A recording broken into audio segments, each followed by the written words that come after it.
Vous vous attendiez à ce que je change de visage, à la volte-face? Mais n'y comptez pas trop, c'est dans la série que ça se passe.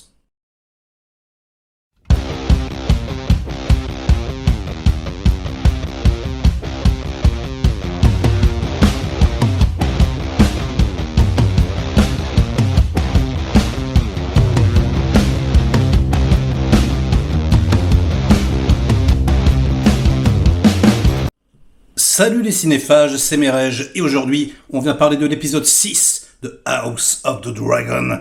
Attention, changement d'acteur, changement de tête, vous le savez, on le sait tous. Alors oui, je vais un petit peu spoiler, mais pas l'histoire, je vais juste vous dire quels sont les personnages qui sont là. Je vais parler de 2-3 choses, mais rien de bien méchant, rassurez-vous. Donc si vous ne voulez rien savoir, passez votre chemin, et sinon, je vous dis... On va globalement parler un petit peu de ce qui se passe, mais je ne vais pas rentrer dans les détails. N'ayez crainte.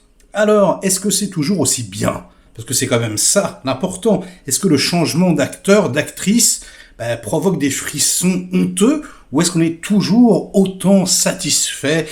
Eh bien, on est toujours autant satisfait. Je vais le dire direct. Franchement, au bout de un quart d'heure, c'est passé comme une lettre à la poste. Les deux comédiennes, franchement, elles sont excellentes.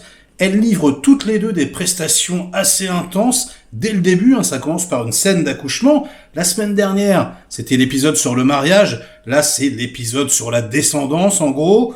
Et ouais, c'est super plaisant de voir que la progéniture des différents personnages commence à comprendre les enjeux du pouvoir. Voilà, le danger qui vient du futur. Qui héritera du pouvoir? Comment ça va se passer? Est-ce que certains risquent peut-être d'y passer s'ils sont pas prévoyants, etc. On est vraiment dans ce genre de choses. Voilà, des Game of Thrones, des jeux de pouvoir. Et franchement, c'est passionnant. Pareil que la semaine dernière, il n'y a pas beaucoup d'action. Franchement, alors, il y a quand même 2-3 séquences avec les dragons qui sont très très bien faites. Voilà, notamment un vol au début avec Daemon. Alors, Daemon, c'est pareil. C'est super surprenant. Je veux dire, tout l'épisode est surprenant quelque part comme si on avait une autre saison. Comme si c'était une sorte de petite saison qu'on avait eue en 5 épisodes. Et puis là, bling, c'est comme si une deuxième saison commençait. Donc il faut un tout petit peu s'y faire, comme je vous le dis. Mais là où c'est le plus surprenant, c'est surtout au niveau du caractère des personnages. Donc certains sont beaucoup plus sages qu'avant. Il s'est passé 10 ans. Et donc notamment Daemon, qui n'est plus que l'ombre de lui-même. Il en a plus rien à battre, il dit allez c'est pas grave, on fait plus partie de ces trucs-là, maintenant on est complètement neutre, de le voir comme ça, c'est assez incroyable, puis sa femme qui lui dit mais arrête, t'es bien plus que ça, etc. C'est comme une énorme cocotte minute, ça boue à l'intérieur, on sent que tout est prêt à exploser, que des têtes vont tomber, d'ailleurs peut-être dans cet épisode, vous verrez bien, et là où c'est très amusant, c'est que tout le monde fait comme si tout était normal.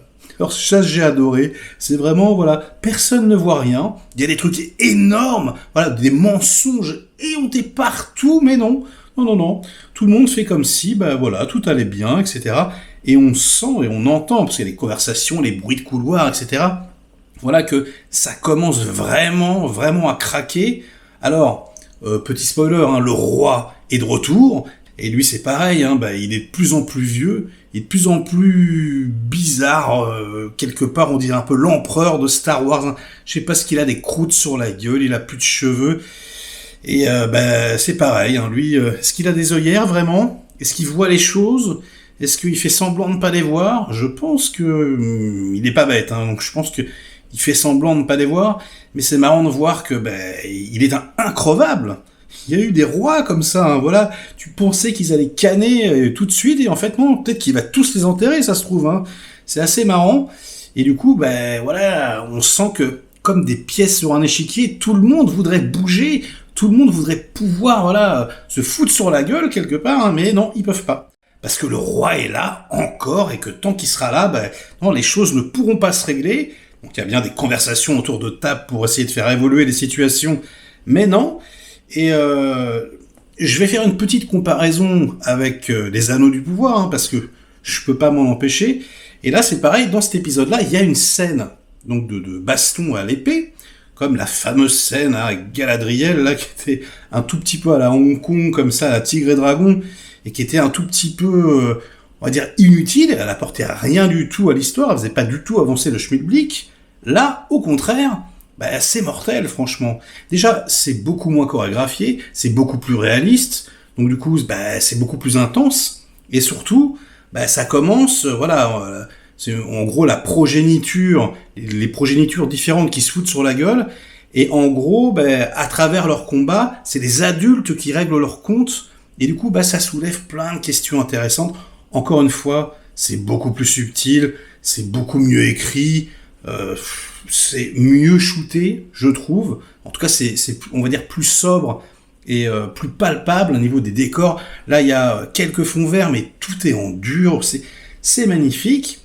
Et j'ai remarqué qu'on ne parlait pas non plus de la musique. On en parle beaucoup dans Les Anneaux du Pouvoir. C'est vrai que dans Game of Thrones, bon, la semaine dernière, j'ai parlé du fait qu'ils avaient réutilisé le thème pour le générique et que ça me gênait un peu. Et c'est vrai que la musique dans la série, en gros, on n'en parle pas beaucoup, quoi. Et j'ai envie de vous dire, c'est normal, parce qu'elle est utilisée à très bon escient.